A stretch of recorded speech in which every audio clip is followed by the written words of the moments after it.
আরও একবার নীলুর অন্যায় আবদারগুলোকে মাথা পেতে মেনে নিল রাইহা। বন্ধুরা ভিডিওতে লাইক দিয়ে দেখতে থাকুন। নীলাঞ্জনাকে হসপিটালাইজ করা হয়েছে এই খবর শোনা মাত্র রাই এক মুহূর্তে অপেক্ষা না করে যখন হসপিটালে ছুটে গিয়ে নীলুকে জড়িয়ে ধরে অঝরে কাঁদতে থাকে, ঠিক সেই মুহূর্তেই নীলাঞ্জনা বলতে থাকে যে রাই দিদিভাই তুই আমাকে প্লিজ পারলে ক্ষমা করে দিস, কারণ এছাড়া আমার কাছে কোনো উপায় অবশিষ্ট ছিল না। আমার মধ্যে একটা অপরাধ বোধ কাজ করছিল। আমি দিনে দিনে নিজেকে শেষ করে দেওয়ার কথা ভাবছিলাম। আমি ভাবছিলাম যে আমি যতদিন বেঁচে থাকবো ততদিন পর্যন্ত তুই কোনো মতে সুখী হতে পারবি না। এটাই সকলে বলেছে, বারবার করে সকলে আমাকে অপরাধী প্রমাণ করার চেষ্টা করছে। তার থেকে বরঞ্চ আমি সকলকে চিরদিনের জন্য মুক্তি দিয়ে দিই, তার জন্য আমি এই কাজটা করতে বাধ্য হয়েছি। ঠিক সেই সময় রাই বলতে থাকে যে তোকে এরকম পাগলামো করতে কে বলেছে বল, তোকে আমরা একবারও বলেছিলাম যে তুই আমাদের কাছে একটা বোঝা। ঠিক সেই সময় নীলু বলতে থাকে যে মুখে কিছু না বললে তো তোদের কাজকর্মে ঠিকই সব কিছু প্রকাশ পায়, তাই না? ঠিক সেই সময় স্রোত বলতে থাকে যে ওর একটা নতুন নাটক শুরু হয়েছে সার্থক স্যার, জানেন তো ও ইচ্ছাকৃতভাবে এগুলো করছে যাতে কিনা রাই দিদিভাই ওকে ক্ষমা করে দেয়, ওর সকল ভুলগুলোকে রাই দিদিভাই আরও একবার প্রশ্রয় দিয়ে দেয় আর ওকে যাতে পুলিশের হাত থেকে আবারও বাঁচিয়ে দেয়। কারণ রাই দিদিভাই যদি একবার জবানবন্দি দিয়ে দেয় তাহলে তো ও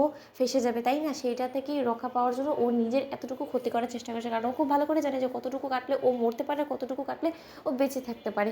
ঠিক সেই সময় রাইকে অনির্বাণ বলতে থাকে যে রাই আর কোনো মতে এই মেয়েটার প্রতি তুমি দুর্বল হয়ে ওকে আর অন্যায় করার জন্য প্রশ্রয় দিও না, কারণ ও একটা দাগী আসামিতে পরিণত হয়ে গেছে। ও ইচ্ছাকৃতভাবে এই ভানটা ধরেছে যাতে কিনা তুমি ওর প্রতি দুর্বল হয়ে আবার ওর অন্যায় আবদারগুলো মেনে নাও। ঠিক সেই সময় নীলু বলতে থাকে যে না অনিতা, তোমার কোথাও একটা ভুল হচ্ছে। আমি কোনো মতে নিজের অন্যায়গুলোকে ঢাকার জন্য এগুলো করিনি, কারণ তুমি একটা জিনিস খেয়াল লক্ষ্য করে দেখেছো যে আমার যদি সত্যকার অর্থেই রাই দিদিভাইয়ের কাছে এরকম অন্যায় আবদার করে আমার দোষগুলোকে ক্ষমা করিয়ে নেওয়ারই হতো, তাহলে তো আমি সশরীরে রাই দিদিভাইয়ের কাছে গিয়ে বলতে পারতাম। আমি নিজের ক্ষতি কেন করতে যাবো বলো তো? ঠিক সেই সময় অনির্বাণ বলতে থাকে যে কারণ তুমিও খুব ভালো করে জানো যে তোমার অন্যায়ের মাত্রাটা এতটাই বেড়ে গেছে যে তুমি যদি মুখে এসে আমাদের কাছে হাতে পায়ে ধরেও বলো তাতেও তোমার অন্যায়গুলোকে আর কোনো মতে আমরা প্রশ্রয় দেওয়ার জন্য রাজি হবো না। তার জন্যই তুমি নিজের ক্ষতি করে রাইকে দুর্বল করে দেওয়ার চেষ্টা করছো, তার কারণে তুমি খুব ভালো করে জানো যে রাই কোনো মতে তোমাকে দুঃখ কষ্ট সইতে দিতে কোনো মতেই চায় না, তার জন্যই তুমি রাইকে দুর্বল করার কথা ভেবেছো।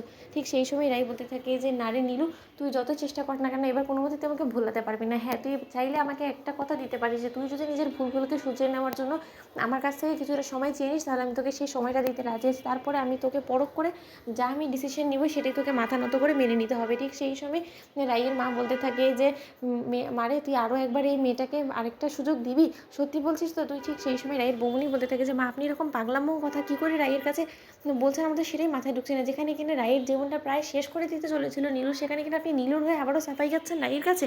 ঠিক সেই সময় রাই বলতে থাকে যে বৌমনি মাই বা কী করবে বলো তো, হাজারো এই গর্ভে থেকেই তো আমরা সকলে জন্ম নিয়েছি, তাই না? স্রোত, নীলু, দাদা ভাই, আমরা সকলে তো এই গর্ভ থেকেই জন্ম নিয়েছি, তাহলে আমার মা কী করে আমাদের একে অপরকে আলাদা করে দিতে পারে বলো তো? এই কথাটা ভাবতেই বা কী করে পারে মা? ঠিক সেই সময় নীলু বলতে না দিদিভাই তুই বরঞ্চ পুলিশের কাছে আমাকে তুলে দিলেই আমার ভালো হবে। তো বন্ধুরা ভিডিওটি ভালো লাগতে লাইক এবং শেয়ার করে সাবস্ক্রাইব করতে ভুলো না।